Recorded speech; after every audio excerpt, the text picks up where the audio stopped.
Yo, what's up, everybody? Welcome back to another video on Bob. In this video, I'll be comparing the War fans to the Scythe in Project Slayers Update 1.5. I'm making this video because a lot of people in my stream and in my Discord were asking me to make this, and I figured I might as well make it into the video. So if you guys enjoyed the video, like, subscribe. My current goal is 4,000 subscribers. I appreciate all the subs that I've been getting. I believe I've gotten like 600 in the last 2 days, which is really insane. And also join my Discord down below. At the current moment, I'm hosting a Rengoku Hiyori giveaway and also a Tengen uniform giveaway. So if you're interested in those, all that you have to do is subscribe and then enter in the giveaway, and then you have a chance to win. But yeah, let's get right on to the video. Alright, so the first thing that I'll be doing is comparing the moves, then I'll test them actually out on the sound trainer. But yeah, pretty much I'll go over the drums, or I'll go over the fans first. So the first move on the fans is going to be War Tornado. It looks like this. It's an AoE kind of move that does a lot of damage.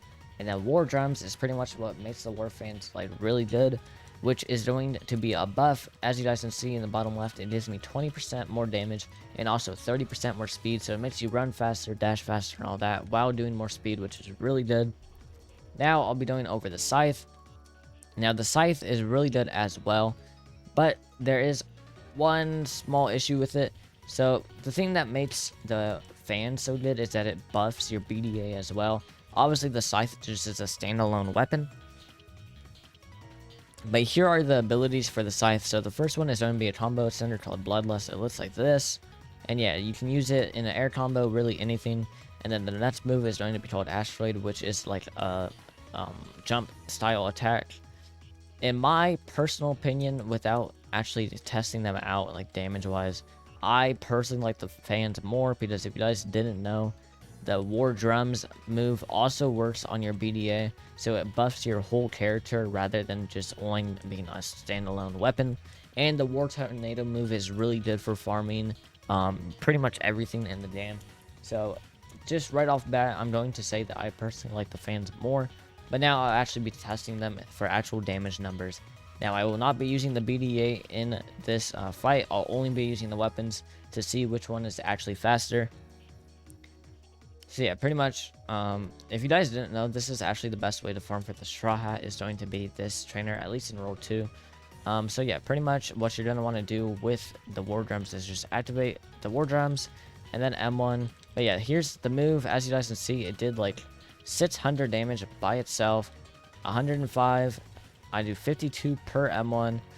So yeah, it's just really good. And the only problem that I would say is I think the range is actually a bit lower, but the attack speed pretty much makes up for that range. And as you guys can see, War Drums barely deactivated before the boss was pretty much dead already. I did like 2,000 damage before it deactivated. Then yeah, as you guys see there, it's dead. Now I'll actually activate. But yeah, now I have the Scythe on. I'm gonna wait for this boss to respawn and see which one is actually technically faster.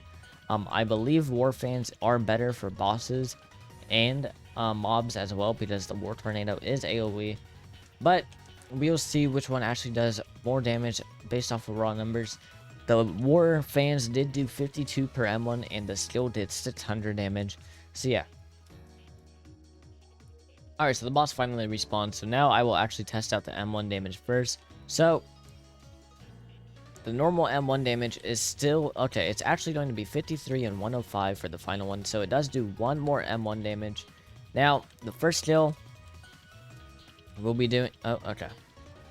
So, I guess I'll test out Asteroid now. So, Asteroid... Wow! Alright, 53 M1. I'm just going to run around until I get my skills back, because for some reason they both missed, which I just don't see how that's possible. Alright, first one. Okay, never mind. Okay, here we go. So, the first one does... Oh! Okay, War fans are better, as you guys can see. Alright, Asteroid, 158 damage. Now I have to wait for my Bloodlust to get back. Alright. Never mind. Oh, never mind. Alright, here we go. The damage. 33. Yeah, War fans are just better. As you guys can see, I moved, or missed both the moves like twice, and I was right on them. They blocked it. So pretty much what makes this one not as good is the moves are way easier to block. I don't even think you can block the War Tornado, or it's really hard to block. And yeah, these moves just do way less damage. As you guys saw with war drums activated, my war tornado did 600 damage, and the highest damage move for this one only does 158, and then the bloodlust only does like maybe 200. So that is pretty much why the war fans are actually going to be much better. Now, if you have the scythe, just obviously use it because it is still pretty good. But if you can manage to get the war fans, I would say use these over it 100%, because that is my damage with the war fans mastery only at 100, and my scythe mastery is at like 230 or something like that. So yeah, max mastery, the war fans will be doing way more than what I just showed. The war tornado would probably do upwards of like 900 damage, and then also the M1 damage would be way higher. That is why the scythe damage was actually higher. And yeah, the base M1 speed of the fans are higher. Pretty much everything's just better on the fans. So that is pretty much why the fans are better in Project Slayers Update 1.5. If you guys enjoyed the video, like, subscribe. My current goal is 4,000 subscribers. And join the Discord down below. That's where you'll see when I'm live. You can join the giveaways that I'm doing right now. I will be live tomorrow if you're interested in seeing that. But yeah, other than that, I'll see you guys then or in the next video. And peace.